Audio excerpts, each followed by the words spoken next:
Hello प्यारे बच्चा लोग। तो भाई एग्जाम आप लोगों के करीब आ रहे हैं और आपके दिमाग में बहुत सारे क्वेश्चंस चल रहे हैं कि कैसे इतने सिलेबस को इतने कम समय में कवर करें, कैसे खुद को मोटिवेट करें, कैसे हम सारी पढ़ाई करें। दुनिया भर के क्वेश्चंस आ रहे हैं, बट इनमें से ही एक बहुत इंपॉर्टेंट क्वेश्चन है जो कि अभी बच्चों को परेशान कर रहा होगा, और वो ये है कि how to write best answer in the examination. कैसे हम बेस्ट आंसर लिखें ताकि हमको फुल मार्क्स मिल सकें। तो बेटा, अगर हमको एक बेहतर आंसर लिखना है तो हमें कुछ बातों का ध्यान रखना होगा। जैसे कि जब हम एग्जाम हॉल में जाते हैं तो हमें क्वेश्चन पेपर को देख के सबसे पहला जो काम करना है वो ये है कि हमें उस सवाल को समझना है, अंडरस्टैंड द क्वेश्चन, कि वो क्वेश्चन आपसे क्या पूछना चाहता है, उस क्वेश्चन की रिक्वायरमेंट क्या है, वो आपसे क्या जानना चाहता है। और इसके लिए आपको उस पर्टिकुलर क्वेश्चन में कुछ इंपॉर्टेंट कीवर्ड्स ढूंढने होंगे ताकि आप उन कीवर्ड्स के अकॉर्डिंग एक प्रॉपर रिस्पॉन्स लिख सकें। इसके अलावा बेटा, आप लोगों को अपने आंसर को लिखने से पहले अपने माइंड में प्लानिंग करनी होगी कि मैं क्या आंसर लिखने वाला हूं। एक प्रॉपर आउटलाइन बना लेना है ताकि जब आप एक आंसर लिखें तो बेहतर स्ट्रक्चर्ड आंसर हो। इसके अलावा अब आपको स्टार्टिंग करनी है लिखने की, और लिखने में सबसे पहले आपको उस पर्टिकुलर क्वेश्चन का इंट्रोडक्शन लिखना है, क्योंकि बच्चे इंट्रोडक्शन बहुत मैटर करता है।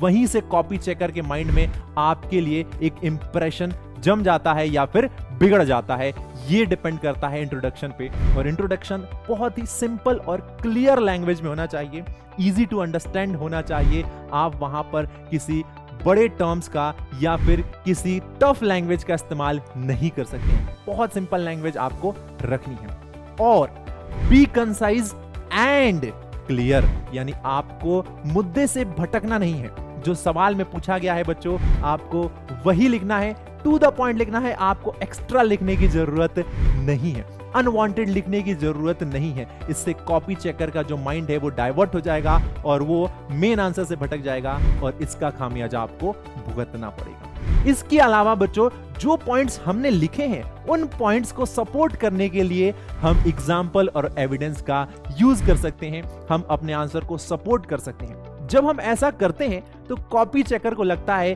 कि हमें उस पर्टिकुलर कॉन्सेप्ट की बेहतर अंडरस्टैंडिंग है। और इसके अलावा हमें क्वेश्चन में पूछे गए हर एक पार्ट का रिस्पॉन्स लिखना है। ऐसा ना हो कि आपसे एक क्वेश्चन में 3 पार्ट पूछे गए हैं और आपने 2 पार्ट का बेहतरीन आंसर लिखा है और आप एक्सपेक्ट करें कि पूरे मार्क्स मिले, तो ऐसा नहीं होगा। हमें हर एक पार्ट को कवर करना है और हमें ये सब करते हुए टाइम मैनेजमेंट का बहुत खासा ध्यान रखना है, क्योंकि कभी ऐसा ना हो हम एक ही क्वेश्चन पर अपना पूरा टाइम फोकस कर दें और हमें बाद में क्वेश्चंस को करने के लिए टाइम ही ना मिले। तो आप क्वेश्चन को मार्क्स के अकॉर्डिंग टाइम अलॉट करें और उतने क्वेश्चन को उतना ही टाइम दें जितनी उसकी नीड है। इसके अलावा बच्चों, कहते हैं ना कि जो दिखता है वही बिकता है, यानी आपका जो आंसर लिखा है उसका प्रेजेंटेशन बहुत मैटर करता है। यानी आपका जो राइटिंग है वो इजी टू अंडरस्टैंड होनी चाहिए, वो नीट एंड क्लीन होनी चाहिए, क्योंकि प्रेजेंटेशन मैटर करता है। कहीं ऐसा ना हो कि आप बहुत ज्यादा काटा पीटी कर रहे हैं, आपकी राइटिंग ऐसी नहीं है कि उसको पढ़ा जा सके, तो ये एक गलत इंपैक्ट होगा। तो प्रेजेंटेशन बहुत अच्छा होना चाहिए। इसके लिए आप बुलेट पॉइंट का इस्तेमाल कर सकते हैं, जिससे कि आपका जो आंसर है वो एक ऑर्गेनाइज्ड मैनर में होगा, एक स्ट्रक्चर्ड फॉर्म में होगा।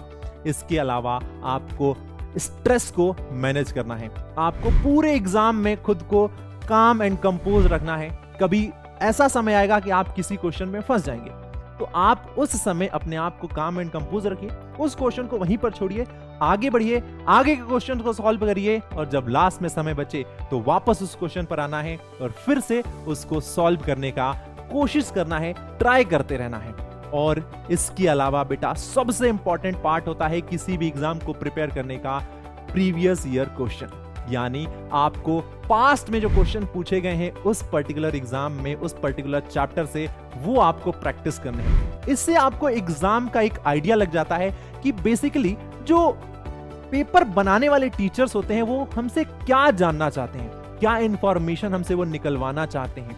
तो हमें प्रीवियस ईयर के क्वेश्चंस को जरूर सॉल्व करना चाहिए, जिससे हमारी प्रैक्टिस भी होगी, हमें पता चलेगा कि हमारी कितनी तैयारी है, हम अपने आप को इंप्रूव कर पाएंगे विथ टाइम, और हमें उस एग्जाम के पैटर्न के बारे में पता चलेगा। तो आप इन सभी पॉइंट्स को फॉलो करिए और देखिए जब आप एग्जाम में जाएंगे तो एक बेहतर आंसर लिख पाएंगे और आपको जो मार्क्स हैं वो फुल मार्क्स मिलेंगे। तो इन सारे पॉइंट्स को फॉलो करते रहना है।